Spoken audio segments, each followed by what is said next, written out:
أكبر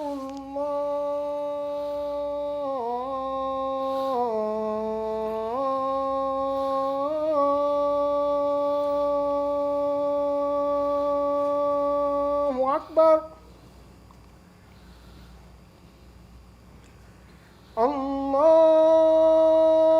الله أكبر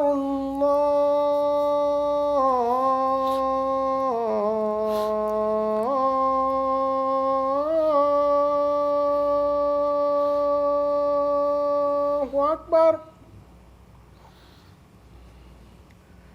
أشهد أن لا إله إلا الله.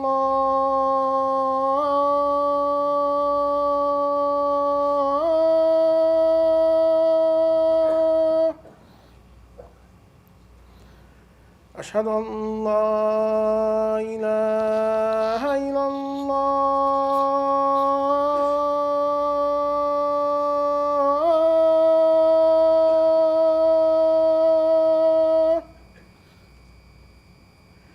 أشهد أن محمدا رسول الله.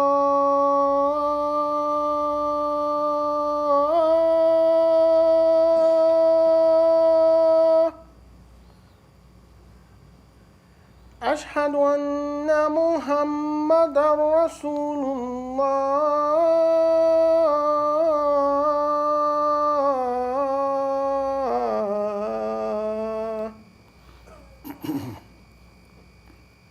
هيا على السلام.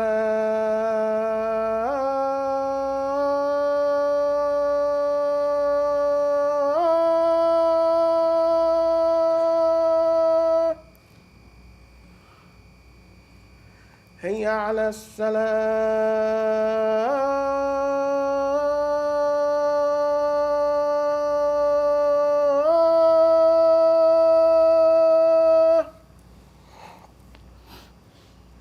هيا على الفلاح.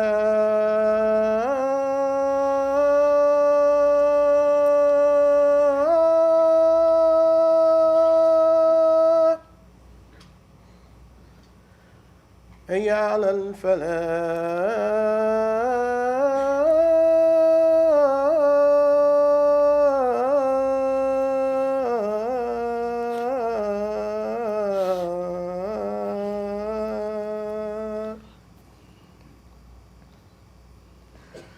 الله أكبر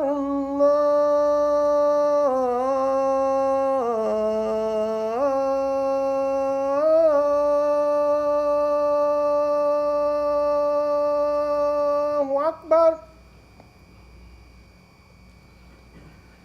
لا إله إلا الله.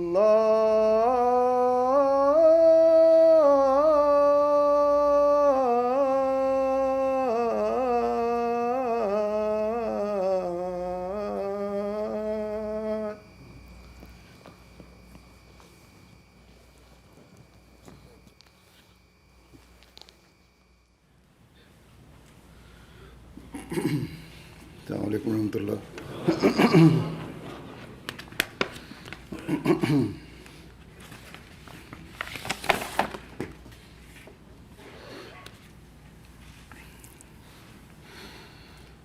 أشهد أن لا إله إلا الله وحده لا شريك له وأشهد أن محمدا عبده ورسوله.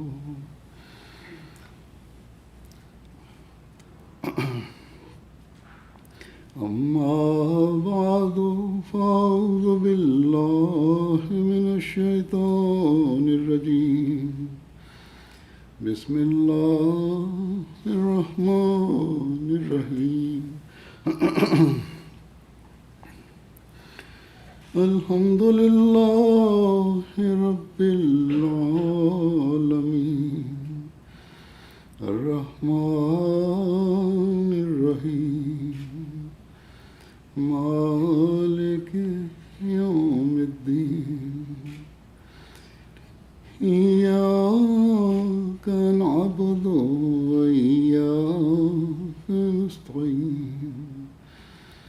اهدنا الصراط المستقيم صراط الذين أنعمت عليهم غير المغضوب عليهم ولا الضالين إنما يعمر مساجد الله من آمن بالله واليوم الآخر وأقام الصلاة وآتى الزكاة ولم يخش إلا الله وعسى أولئك أن يكونوا من المهتدين.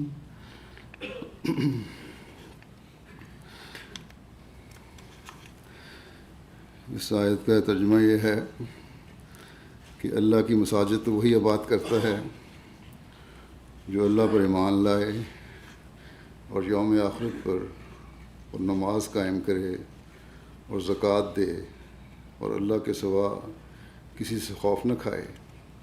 بس قریب ہے کہ یہ لوگ ہدایت یافتہ لوگوں میں شمار کیے جائیں گے.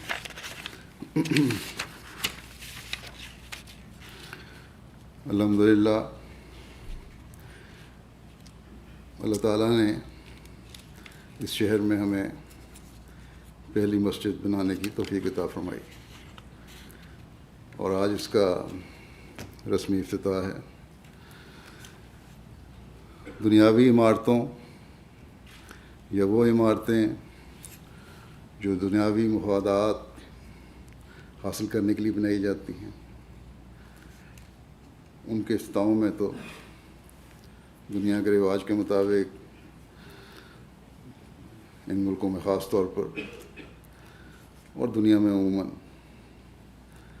دنیاوی ظاہری خوشیوں کے اظہار ہوتے ہیں اور یہ اعلان ہوتے ہیں کہ اس سے ہم یہ دنیاوی فائدہ اٹھائیں گے اور وہ دنیاوی فائدہ اٹھائیں گے. لیکن مسجد کا افتتاح جب ہم کرتے ہیں، جب ہم مسجد تعمیر کرتے ہیں تو اس سوچ کے ساتھ کرتے ہیں کہ اللہ تعالیٰ کی رضا حاصل کرنا ہے اور اللہ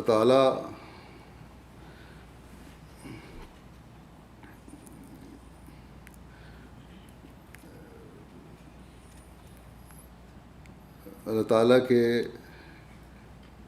اس گھر کی تعمیر سے ہم نے اپنا مدعا اور مقصد جو رکھنا ہے وہ صرف اور صرف یہ ہونا چاہیے کہ اللہ تعالیٰ کی رضا حاصل کرنی ہے اور اللہ تعالیٰ کی رضا حاصل کرنے کے لیے ان باتوں کو کرنا ضروری ہے جن کے کرنے کا اللہ تعالیٰ نے حکم عطا فرمایا ہے. اور اس میں سب سے پہلا اور اولین مقصد اللہ تعالیٰ کی عبادت کا حق ادا کرنا ہے اور اس طرح ادا کرنا ہے جس طرح اللہ تعالیٰ نے ہمیں بتایا ہے. یہ آیت جو میں نے تلاوت کی ہے اس میں جیسا کہ ترجمہ بھی پڑھ دیا گیا، اللہ تعالیٰ نے ہمیں یہی بتایا ہے کہ مسجد کی تعمیر کرنے والوں کا مقصد کیا ہونا چاہیے، یا وہ کون لوگ ہیں جو مسجد کی تعمیر کا حق ادا کرتے ہیں. وہ لوگ ہیں جو اس کی آبادی کی فکر میں رہتے ہیں، اس کو اچھی حالت میں رکھنے کی فکر میں رہتے ہیں، جو اللہ تعالیٰ اور یوم آخرت پر ایمان لانے والے. کہنے کو تو سب کہتے ہیں کہ ہم اللہ تعالیٰ اور یوم آخرت پر ایمان لاتے ہیں، لیکن اللہ تعالیٰ فرماتا ہے کہ اس کا عملی اظہار بھی ضروری ہے، اور وہ اس وقت ہی ہو سکتا ہے جب اقامت الصلاۃ کا عملی نمونہ دکھایا جائے. اور اقامت الصلاۃ کیا ہے، اس کا عملی اظہار کس طرح ہوتا ہے یا ہو سکتا ہے. اس کا عملی اظہار ایک تو نماز با جماعت کی ادائیگی میں ہے، دوسرے اللہ تعالیٰ نماز میں اللہ تعالیٰ کے حضور، اللہ تعالیٰ کی حضوری اور توجہ کو قائم رکھنا ہے. اور یہی ہمیں حضرت مسیح موعود علیہ الصلوۃ والسلام کے ارشادات اور تفسیر سے پتہ چلتا ہے. بس نماز کا حقیقی قیام کرنے والے وہ لوگ ہیں جو باجماعت نماز کے عادی ہوں اور اپنی توجہ خالص اللہ تعالیٰ کی طرف رکھتے ہوئے نمازیں پڑھنے والے ہوں، دعا، استغفار اور توجہ سے نماز ادا کرنے والے ہوں. توجہ ادھر ادھر ہو تو پھر اپنی توجہ کو خدا تعالیٰ کی طرف لے کر آئیں. ہم میں سے ہر ایک اپنا جائزہ لے سکتا ہے کہ کس حد تک ہم اقامت الصلاۃ کے اس معیار کو حاصل کرنے کی کوشش کرنے والے ہیں. اس مادی دنیا میں اکثریت اول تو باجماعت نماز کی ادائیگی کی طرف توجہ نہیں دیتی، اور اگر مسجد میں آ بھی جائیں تو نہ فرض نمازوں میں نہ سنتوں میں وہ توجہ رہتی ہے جو نماز کا حق ہے. ایسی حالت اگر ہے تو ہم خود ہی اپنی حالت کا اندازہ کر سکتے ہیں کہ کیا واقعی ہم ان لوگوں میں شامل ہیں جن کو اللہ تعالیٰ نے مساجد تعمیر کرنے والے اور اس کا حق ادا کرنے والے کہا ہے. پھر فرمایا کہ زکوٰۃ ادا کرنے والے ہیں، دین کی خاطر بھی مالی قربانی کرنے والے ہیں، اور اللہ تعالیٰ کی مخلوق کی بہتری کے لیے بھی، ان کے حق ادا کرنے کے لیے بھی مالی قربانی کرنے والے ہیں. پھر اللہ تعالیٰ فرماتا ہے ان کو سوائے اللہ تعالیٰ کے خوف کے اور کوئی خوف نہیں ہوتا. اس فکر میں رہتے ہیں کہ کہیں ہمارے کسی عمل کی وجہ سے اللہ تعالیٰ ناراض نہ ہو جائے، اللہ تعالیٰ کے پیار سے ہم محروم نہ ہو جائیں.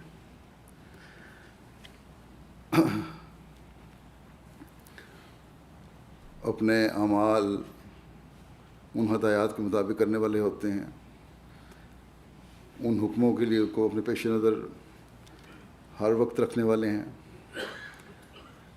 جن کا اللہ تعالیٰ نے ایک حقیقی مسلمان کو حکم دیا ہے، اور جو قرآن کریم میں اللہ تعالیٰ نے بیان فرمائے ہیں. بس یہ کوئی معمولی ذمہ داری نہیں ہے جو ایک مومن مسلمان کی ہے. اور اس مسجد بننے کے بعد یہاں آنے والوں یا اس مسجد سے اپنے آپ کو منسوب کرنے والوں کی ذمہ داریاں پہلے سے بہت بڑھ گئی ہیں. آپ نے اپنی باتوں کے بھی حق ادا کرنے ہیں اور اللہ تعالیٰ کی مخلوق کے بھی حق ادا کرنے ہیں. تبھی اللہ تعالیٰ کے نزدیک ہدایت یافتہ لوگوں میں شمار کیے جانے والے ہوں گے. تبھی ان لوگوں میں شمار ہوں گے جن پر اللہ تعالیٰ کے پیار کی نظر رہتی ہے. اس آیت سے پہلے یہ آیت میں اللہ تعالیٰ نے یہ بھی بیان فرمایا ہے کہ مشرکوں کو کوئی حق نہیں پہنچتا کہ وہ مساجد کی تعمیر کریں یا ان کی آبادی کریں. ان کے دل تو غیر اللہ سے بھرے پڑے ہیں، اور جس کا دل غیر اللہ سے بھرا ہو وہ اللہ تعالیٰ کا حق ادا کر ہی نہیں سکتا. نہ اللہ تعالیٰ کی مخلوق کا حق ادا کر سکتا ہے. اور شرک بھی کئی قسم کا ہوتا ہے. حضرت مسیح موعود علیہ السلام نے ایک موقع پر فرمایا کہ شرک کئی قسم کے ہیں. ایک تو موٹا اور صحیح شرک ہے جس میں کسی انسان یا پتھر یا اور بے جان چیز یا اور بے جان چیزوں یا قوتوں یا خیالی دیویوں اور دیوتاؤں کو خدا بنا لیا گیا ہے. فرماتے ہیں کہ اگرچہ یہ شرک ابھی دنیا میں موجود ہے، ظاہری طور پر موجود ہے، لیکن فرمایا کہ یہ زمانہ روشنی اور تعلیم کا ایسا زمانہ ہے کہ وہ زمانہ ہے کہ عقلیں اس قسم کے شرک کو نفرت کی نگاہ سے دیکھنے لگ گئیں. گوئے شرک ہے لیکن تعلیم نے انسان کو اس قابل بنا دیا ہے کہ عقل اس بات کو تسلیم نہیں کرتی کہ یہ پتھر کی مورتیاں اور بت جو ہیں یہ ہمارا کچھ کر سکتے ہیں. لیکن فرمایا کہ مگر ایک اور قسم کا شرک ہے جو مخفی طور پر زہر کی طرح اثر کر رہا ہے، اور وہ اس زمانے میں بہت بڑھتا جاتا ہے، اور وہ یہ ہے کہ خدا تعالیٰ پر بھروسہ اور اعتماد بالکل نہیں رہا. اور اس بات کی آپ نے یہ وضاحت فرمائی کہ اسباب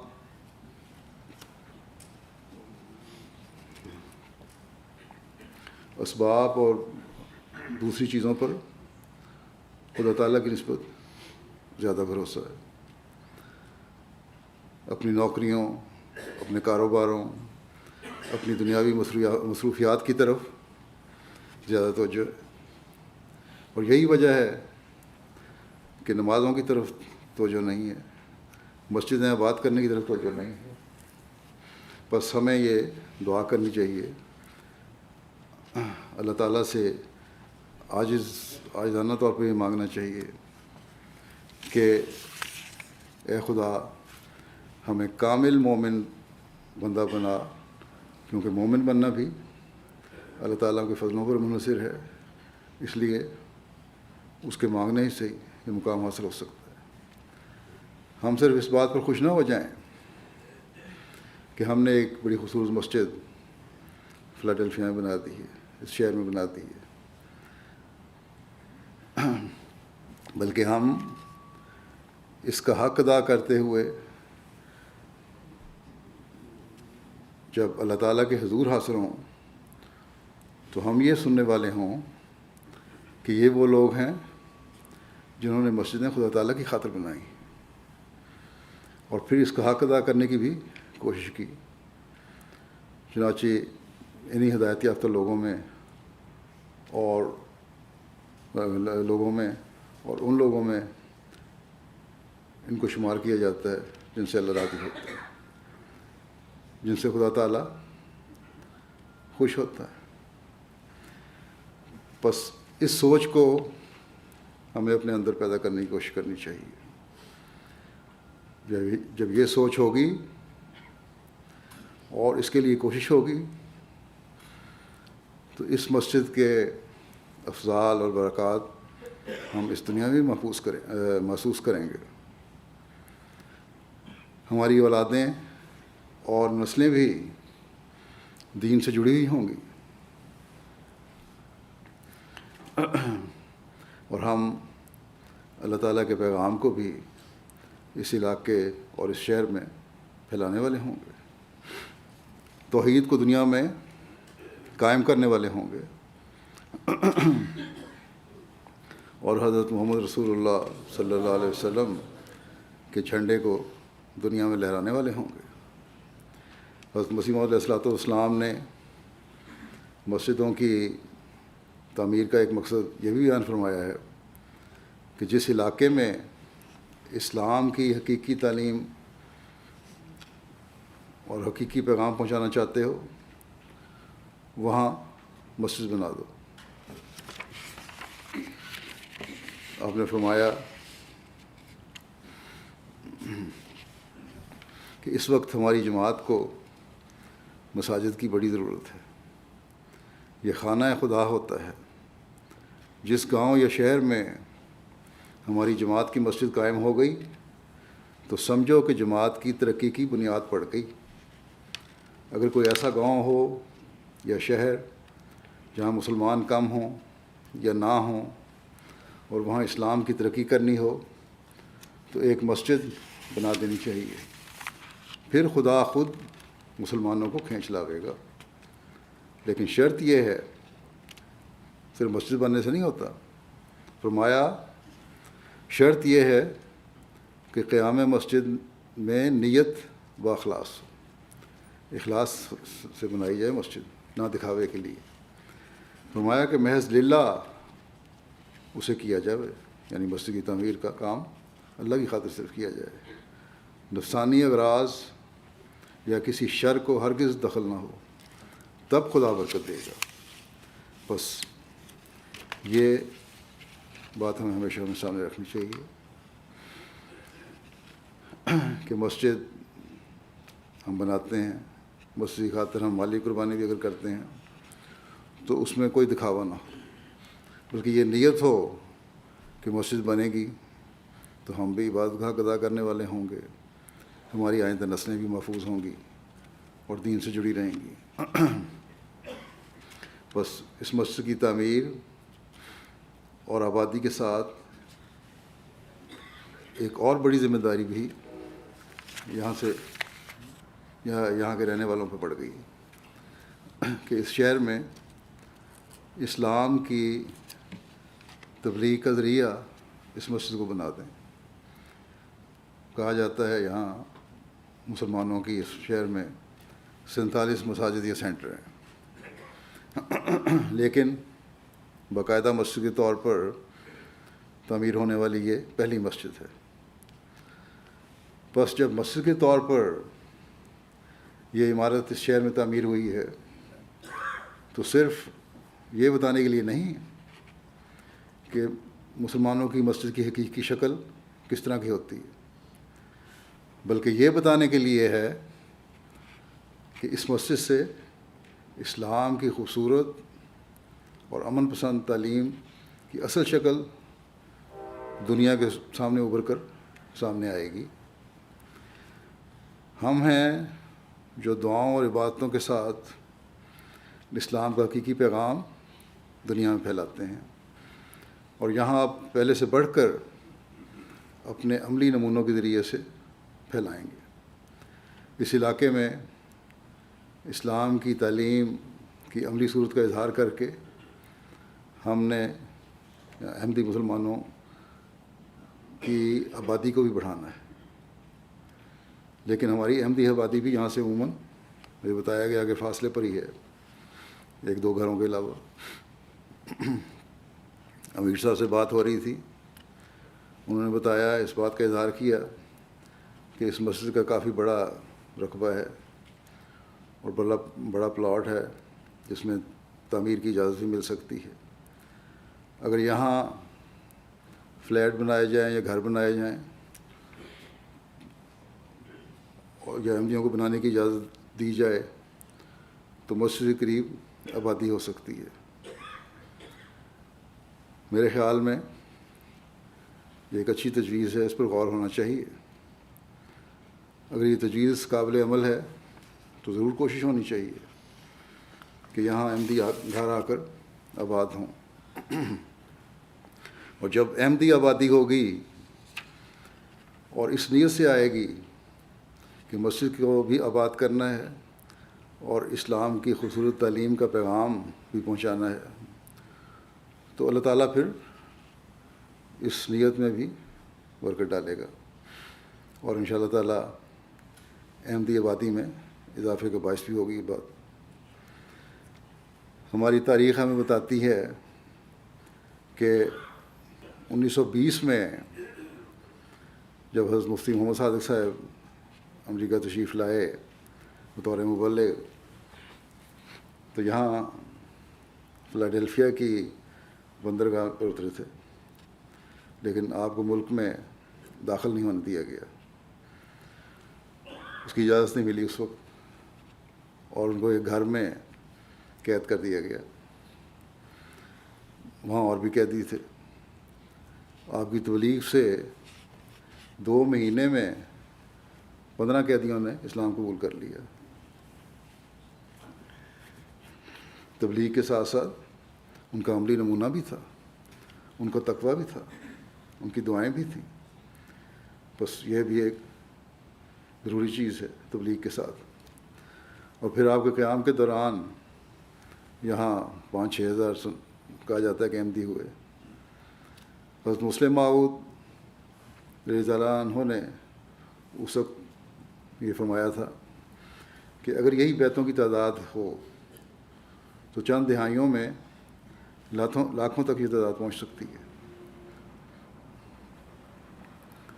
بہرحال وہ ٹارگٹ تو حاصل نہ ہو سکا, جو بھی روکیں تھیں یا حالات تھے یا ہماری کمزوریاں تھیں.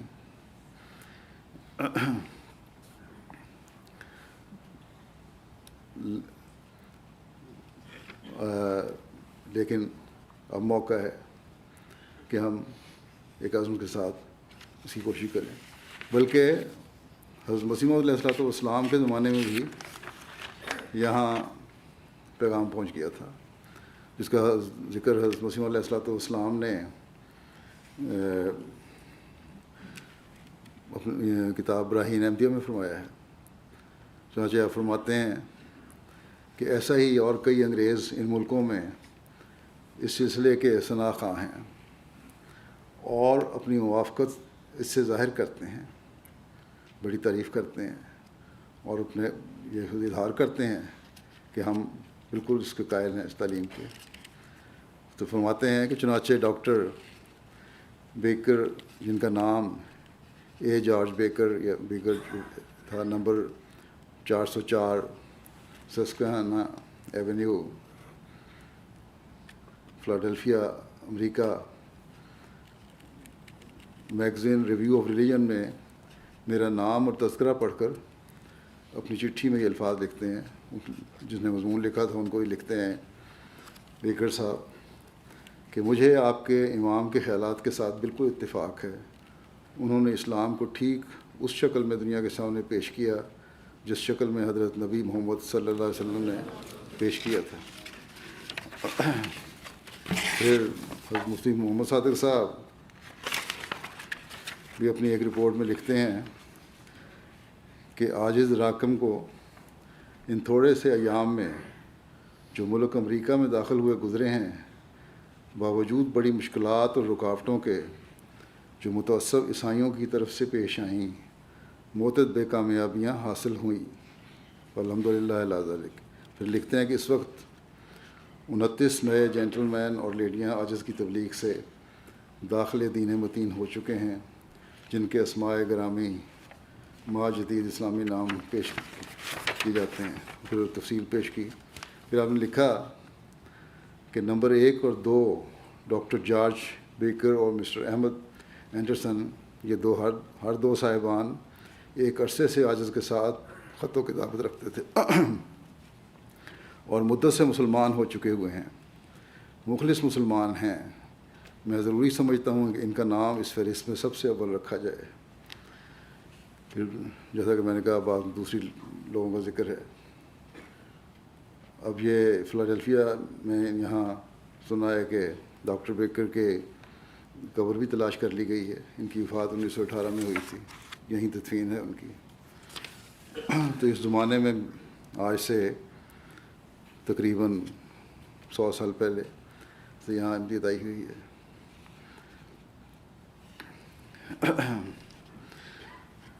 لیکن بہرحال اب جب کہ اللہ تعالیٰ نے جیسے کہ میں نے کہا اس شہر میں ہمیں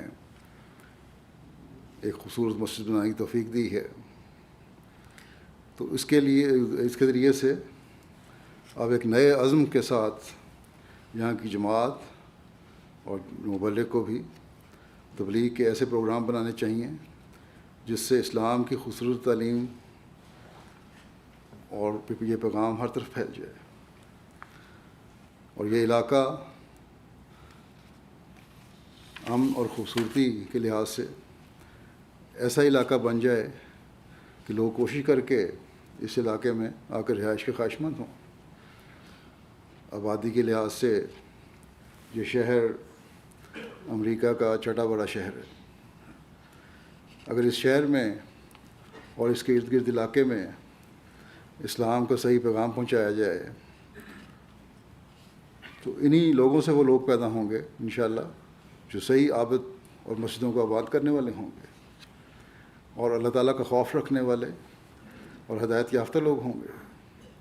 بس ہر مسجد جو ہم بناتے ہیں ہمارے لیے ایک بہت بڑا چیلنج لے کر آتی ہے کہ کہ اپنی حالتوں کو بھی درست کرنا ہے، اللہ تعالیٰ سے تعلق میں بھی اور عملی نمونے میں بھی اپنی حالتیں بہتر کرنی ہیں، اور تبلیغ کے میدان بھی کھولنے ہیں۔ صرف اتنی بات پر خوش ہو کر نہیں بیٹھ جانا کہ ہم نے مسجد بنا لی۔ ہم نے اس زمانے میں حضرت صلی اللہ علیہ وسلم کے اس غلام صادق کو مانا ہے جس نے اسلام کا احیاء نو کرنا تھا، نئی زندگی شروع کرنی تھی۔ آپ نے ان تمام غلط فہمیوں کو دنیا کے دماغوں سے نکالنا تھا جو اسلام کے متعلق پیدا ہو چکی ہیں، چاہے وہ غیر مسلموں کے ذریعے سے پیدا ہوئی ہوں یا نام نہاد علماء کی غلط تفسیروں سے پیدا ہوئی ہوں۔ اور اب یہ کام ہمارا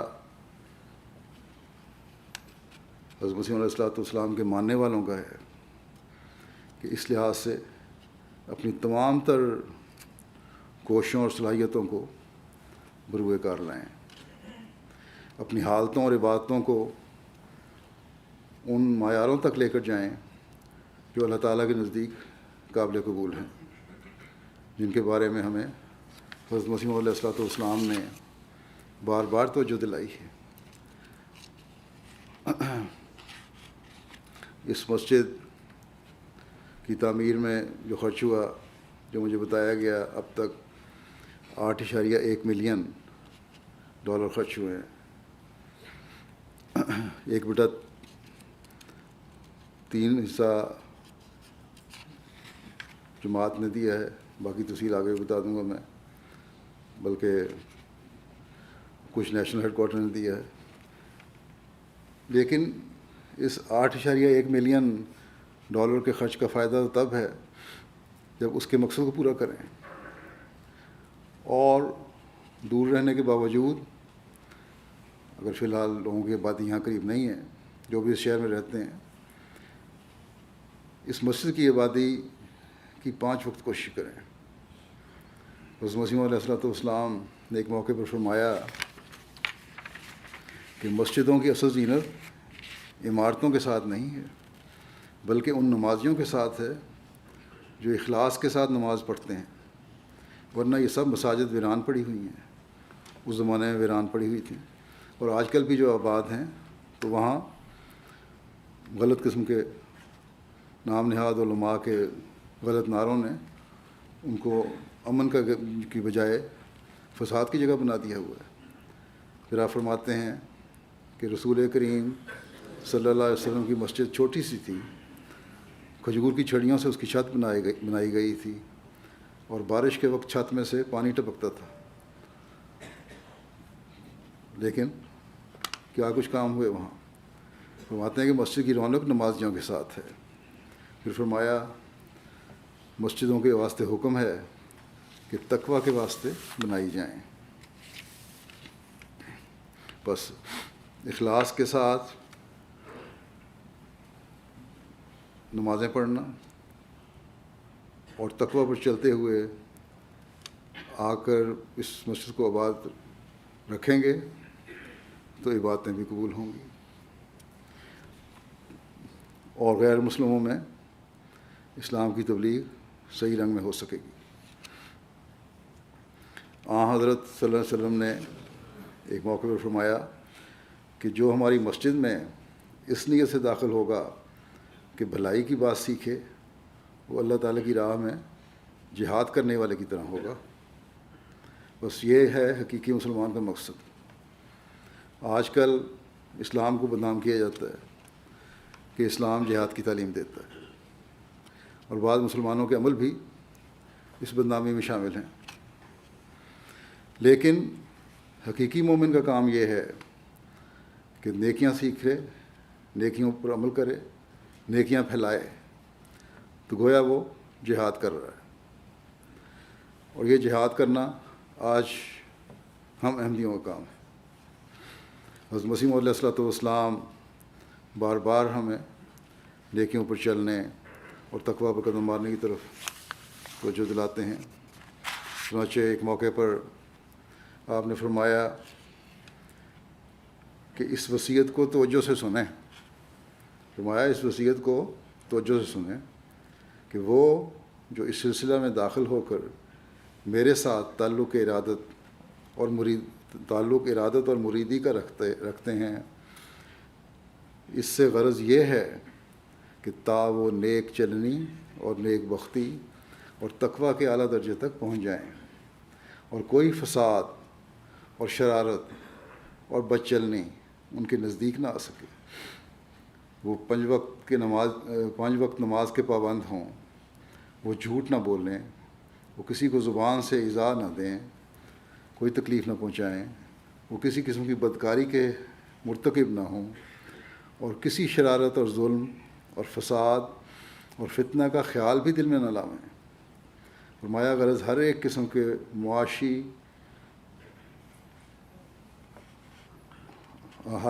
معاشی گناہ اور جرائم اور ناکردنی اور ناگفتنی، یعنی ہر قسم کے نہ کرنے والے اور نہ کہنے والے کوئی بھی برائیاں جو ہیں، کسی قسم کی برائی ان کا اظہار نہ ہو اس سے، اور تمام نفسانی جذبات اور بے جا حرکات سے مجتنب رہیں، اور خدا تعالیٰ کے پاک دل اور بے شر اور غریب مزاج بندے ہو جائیں، اور کوئی زہریلا خمیر ان کے وجود میں نہ رہے، اور تمام انسانوں کی ہمدردی ان کا اصول ہو، اور خدا تعالیٰ سے ڈریں، اور اپنی زبان اور اپنے ہاتھوں اور اپنے دل کے خیالات کو ہر ایک ناپاک اور فساد انگیز طریقوں اور خیانتوں سے بچائیں، اور 5 وقتہ نماز کو نہایت التزام سے قائم رکھیں، اور ظلم اور تعدی اور غبن اور رشوت اور اتلاف حقوق اور بے جا طرفداری سے باز رہیں۔ کسی کی بے جا طرفداری بھی غلط چیز ہے، اور لوگوں کا حق مارنا بھی غلط چیز ہے، اور اس پر خاص طور پر توجہ دینی چاہیے، اور بد صحبت میں نہ بیٹھیں، خاص طور پر نوجوانوں کو اس کی طرف توجہ دینی چاہیے۔ اور بد صحبت میں آج کل کے بہت سارے جدید ذرائع ہیں، مختلف قسم کے جو سوشل میڈیا پہ اور دوسری جگہوں پر غلط قسم کی باتیں ہوتی ہیں، یہ سب بد صحبتیں ہیں، ان سے بچنے کی کوشش کرنی چاہیے۔ اب یہاں پاکستان سے بہت سے لوگ اسائلم لے کر بھی آ کے بعد ہوئے ہیں، یہ ریفیوجی بن کر آئے ہیں، ان کو لیے بہت توجہ کی ضرورت ہے۔ ہر احمدی کے سامنے صرف اس دنیا کی خوشیاں اور چاہتے نہیں ہونی چاہیے، بلکہ اگلے جہان کی فکر ہونی چاہیے۔ وہاں کے انعامات اور فائدے ہمیشہ رہنے والے ہیں۔ حضرت مسیح موعود علیہ السلام نے ایک جگہ فرمایا کہ خدا تعالیٰ بھی انسان کے اعمال کا روز نامچہ بناتا ہے، روز کا روز اعمال لکھے جاتے ہیں، پس فرماتے ہیں کہ پس انسان کو بھی اپنے حالات کا ایک روز نامچہ تیار کرنا چاہیے۔ خود بھی انسان کو کوشش کرنی چاہیے کہ دیکھے آج سارے دن میں نے کیا نیکیاں کی ہیں اور کیا برائیاں کی ہیں، کن باتوں پر نیکیوں پر عمل کیا ہے اور کن پر نہیں کیا۔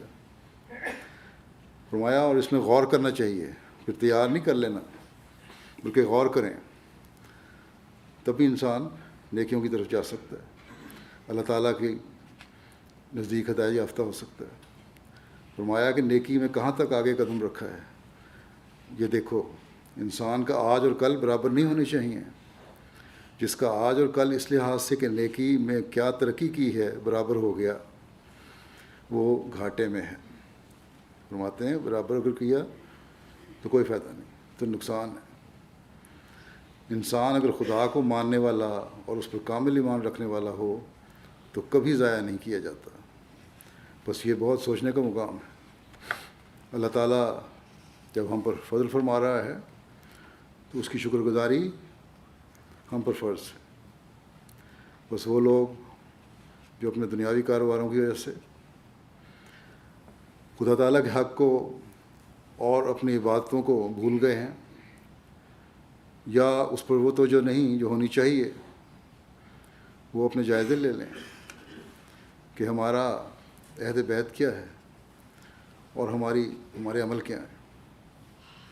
اور جو یہاں نئے آئے ہیں وہ بھی یاد رکھیں کہ دنیا میں ڈوبنا ترقی نہیں ہے بلکہ تباہی ہے، اور انہوں نے ہمیشہ اس بات کو سامنے رکھنا ہے کہ دین کو دنیا پر مقدم کرنے والے ہوں، مسجدوں کے حق ادا کرنے والے ہوں، اللہ کی عبادت کا حق ادا کرنے والے ہوں۔ حضرت اقدس مسیح موعود علیہ السلام کا ایک اور اقتباس پیش کرتا ہوں۔ آپ فرماتے ہیں کہ یاد رکھو ہماری جماعت اس بات کے لیے نہیں ہے جیسے عام دنیا دار زندگی بسر کرتے ہیں، میرا زبان سے کہہ دیا کہ ہم سلسلے میں داخل ہیں اور عمل کی ضرورت نہ سمجھی، جیسے بدقسمتی سے مسلمانوں کا حال ہے کہ پوچھو تم مسلمان ہو تو کہتے ہیں شکر الحمدللہ، مگر نماز نہیں پڑھتے اور شاعر اللہ کی حرمت نہیں کرتے۔ بس میں تم سے یہ نہیں چاہتا کہ صرف زبان سے ہی اقرار کرو اور عمل سے کچھ نہ دکھاؤ، یہ نکمی حالت ہے، خدا تعالیٰ اس کو پسند نہیں کرتا، اور دنیا کی اس حالت نے ہی تقاضا کیا کہ خدا تعالیٰ نے مجھے اصلاح کے لیے کھڑا کیا ہے۔ بس اب اگر کوئی میرے ساتھ تعلق رکھ کر بھی اپنی حالت کی اصلاح نہیں کرتا اور عملی قوتوں کو ترقی نہیں دیتا بلکہ زبانی اقرار ہی کو کافی سمجھتا ہے، وہ گویا اپنے عمل سے میری عدم ضرورت پر زور دیتا ہے۔ اور عملی قوتوں کی ترقی یہی ہے، جیسا کہ بیان ہو چکا، کہ اللہ تعالیٰ کے بھی حق ادا کرنا، عبادتوں کا حق ادا کرنا اور اس کی مخلوق کا حق ادا کرنا، اللہ تعالیٰ کے پیغام کو دنیا میں پہنچانا۔ فرماتے ہیں پھر تم اگر اپنے عمل سے ثابت کرنا چاہتے ہو کہ میرا آنا بے سود ہے تو پھر میرے ساتھ تعلق کرنے کے کیا معنی ہے؟ میرے ساتھ تعلق پیدا کرتے ہو تو میری اغراض و مقاصد کو پورا کرو، اور وہ یہی ہیں کہ خدا تعالیٰ کے حضور اپنا اخلاص اور وفاداری دکھاؤ اور قرآن شریف کی تعلیم پر اسی طرح عمل کرو جس طرح رسول اللہ صلی اللہ علیہ وسلم نے کر کے دکھایا اور صحابہ نے کیا۔ قرآن شریف کی صحیح منشا کو معلوم کرو اور اس پر عمل کرو۔ خدا تعالیٰ کے حضور اتنی ہی بات کافی نہیں ہو سکتی کہ زبان سے اقرار کر لیا اور عمل میں کوئی روشنی اور سرگرمی نہ پائی جاوے۔ یاد رکھو وہ جماعت جو خدا تعالیٰ قائم کرنی چاہتا ہے وہ عمل کے بدون زندہ نہیں رہ سکتی، بغیر عمل کے زندہ نہیں رہ سکتی جماعت۔ یہ وہ عظیم الشان جماعت ہے جس کی تیاری حضرت آدم کے وقت سے شروع ہوئی۔ کوئی نبی دنیا میں نہیں آیا جس نے اس دعوت کی خبر نہ دی ہو۔ بس اس کی قدر کرو، اور اس کی قدر یہی ہے کہ اپنے عمل سے ثابت کر کے دکھاؤ کہ اہل حق کا گروہ تم ہی ہو۔ بس یہ کوئی آسان کام نہیں ہے، بہت فکر کے ساتھ اس سے توجہ کی ضرورت ہے۔ ہمیشہ یاد رکھنا چاہیے کہ دنیا کی دولت ہمیں اور ہماری نسلوں کی بقا کی ضمانت نہیں ہے، بلکہ دونوں جہان میں اللہ تعالیٰ کے فضلوں اور رحمتوں کو حاصل کرنے کے لیے اللہ تعالیٰ سے تعلق پیدا کرنا بقا کی ضمانت ہے، اس کے حکموں پر چلنا بقا کی ضمانت ہے۔ اللہ تعالیٰ ہر ایک کو اس کے مطابق زندگی گزارنے کی توفیق عطا فرمائے۔ جیسا کہ عموماً مساجد کے افتتاح میں کچھ تھوڑی سی مسجد کی تفصیل بھی بیان کر دیتا ہوں، وہ بھی پیش کروں گا اس وقت۔ کچھ قوائف ہیں۔ اس مسجد کی عمارت زمین 2007 میں خریدی گئی تھی، پھر 2013 میں تقریباً 6 سال بعد اس پہ کام شروع ہوا، پھر بعض روکیں بیچ میں آتی رہیں، کہ بعض جو بھی تھی جائز یا ناجائز، اس کی وجہ سے اب یہ مسجد اس سال مکمل ہوئی ہے. جیسا کہ میں نے بتایا کہ $8.1 ملین خرچ ہوئے تھے، جس پہ مقامی جماعت نے $2,43,05,000 سے کچھ اوپر ڈالر دیے. فلاڈلفیا کی جماعت نے 1,24,00,000 سے اوپر امریکہ کی باقی جماعتوں نے اس کے لیے ادا کیے، اور 4,47,00,000 سے اوپر نیشنل ہیڈ کوارٹر نے ادا کیے. تقریباً نصف سے زیادہ نیشنل ہیڈ کوارٹر کا ہے. شروع میں صرف 2 ایکڑ زمین لی گئی تھی، پھر بعد میں مزید 1 ایکڑ خریدا گیا. پھر 2015 میں کسی غیر مسلم نے، خیر میں عیسائی نے، زمین سے ملے کا اپنا 1.25 ایکڑ کا پلاٹ جماعت کو ہبہ کیا. جو بھی مقصد تھا اس کا دنیاوی، لیکن بہرحال جماعت کو اس نے چیریٹی میں دے دیا. اب اس کل کتا جو ہے رقبہ جو ہے اس کا 4 ایکڑ ہے.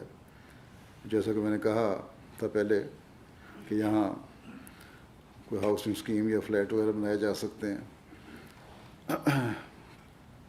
اس عمارت کا جو کورڈ علاقہ ایریا ہے وہ 21,400 مربع فٹ ہے. 3 منزلہ عمارت ہے. بیسمنٹ میں ایک کمرشل کچن ہے. درمیانی منزل میں مبلغ کی رہائش کے لیے ایک اپارٹمنٹ تعمیر کیا گیا ہے. اوپر والی منزل میں دفاتر اور لائبریری بنائی گئی ہیں. مسجد والا حصہ ہے، دوسرا حصہ 2 منزلہ ہے، وہ بھی مردوں اور عورتوں کا ایک بڑا ہال ہے جو کہ 5,000 مربع فٹ پر مشتمل ہے. اس میں پارٹیشن کر کے 2 حصوں میں تقسیم کیا گیا ہے. 350 کے لگ بھگ مرد اور اسی طرح 350 کے لگ بھگ عورتوں کی نماز پڑھنے کی جگہ ہے. عمارت کے اس حصے میں مردوں اور عورتوں کے علیحدہ علیحدہ واش رومز بنائے گئے ہیں. باقی ضروریات ہیں. 6,000 مربع فٹ کا ملٹی پرپز ہال بھی ہے جس میں 700 افراد بیٹھ سکتے ہیں اور کھیلنے بھی ہو سکتی ہیں. جماعتی دفاتر بھی موجود ہیں. گاڑیوں کی 46 گاڑیوں کی پارکنگ بھی بنائی گئی ہے پکی. کل 86 گاڑیاں آ سکتی ہیں ایکسٹرا بھی. اللہ تعالیٰ کرے کہ جیسا کہ اللہ تعالیٰ نے مسجد کی تعمیر کا مقصد بیان فرمایا ہے، جو میں نے بیان کیا ابھی، ہر احمدی اس مقصد کو پورا کرنے والا ہو اور یہ مسجد اس علاقے میں اسلام کا حقیقی پیغام پہنچانے میں سنگ میل کی حیثیت رکھنے والی ہو.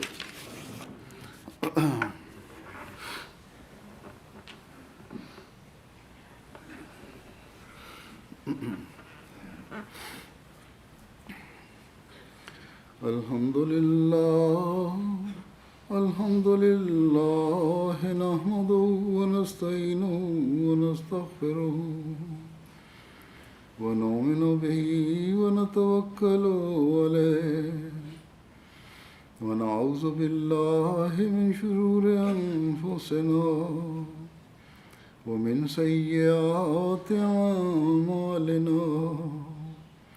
من يهده الله فلا مضل له ومن يضلل فلا هادي له. ونشهد أن لا إله إلا الله ونشهد أن محمدا عبده ورسوله. عباد الله رحمكم الله، إن الله يأمر بالعدل والإحسان وإيتاء ذي القربى وينهى عن الفحشاء والمنكر والبغي يعظكم لعلكم تذكرون. اذكروا الله يذكركم وادعوه يستجب لكم ولذكر الله أكبر.